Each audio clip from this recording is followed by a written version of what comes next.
such a quote. They say experience is a harsh teacher. First comes the test, and then, only then, comes the lesson. What I'd like to do is to share with you several phases of my life, let you know how I think and how I became who I am. So I'd like to share with you lessons that I've learned from my life.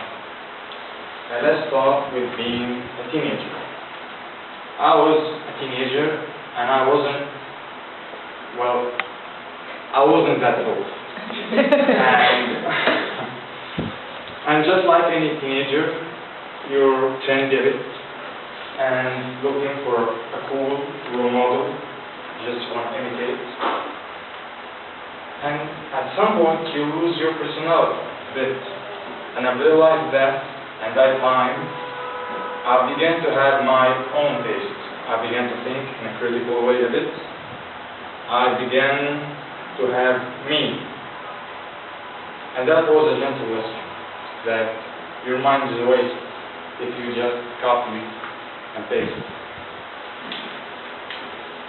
After that, I got my attention focused in several things in my life.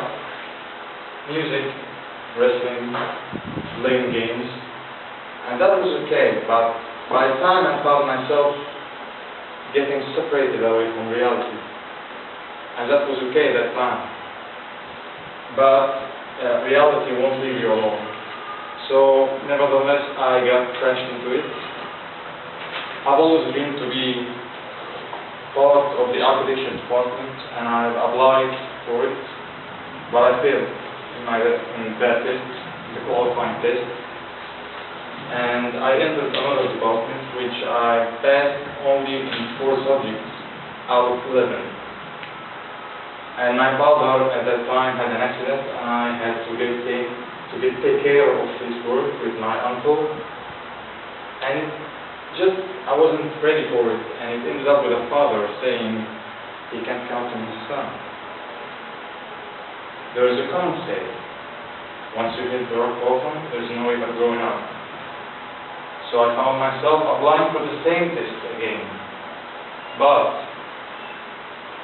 this time I decided to let it go if I failed. I had to move on. Nevertheless, I had known that I had failed again. But it was okay this time. I passed and just never think about the past again. And that was lesson 2. You have to live with reality, like it or not.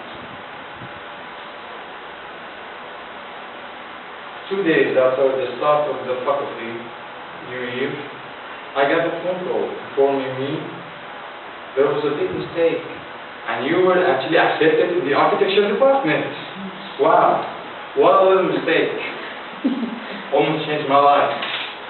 But I didn't say that. I was just focusing on my goal. I need to learn, I need to be eager for architecture.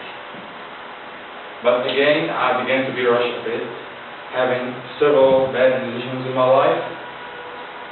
And I found myself having something wrong. Something is going wrong with your life. You don't know what it is. And it took me about 6 months to have an answer. And the answer was, I didn't have a clear purpose for my life. Yeah, I want to be successful. Everybody wants to be successful. But what is my way? I didn't know. And my life was about reacting. Circumstances happen to me, I react. I don't make things happen. I don't be an action. I was planning to tell you an old story of me, but I prefer to tell a new one, because I wasn't ready to do this speech. Actually, I'm passing through a crisis right now, physically and emotionally. But I was just sick or busy. And I decided to be strong, and I'm going to break this crisis and to maybe after 2 speeches I'll be talking about it and joke about it. There is a common say, or a wise say, shall I say, that an error doesn't become a mistake till you refuse to correct it. And everybody of us has his errors, so I need you to be strong, be adroit, and just never fear failure, because failure is not falling, is accepting the fact that you have fallen down. Thank you.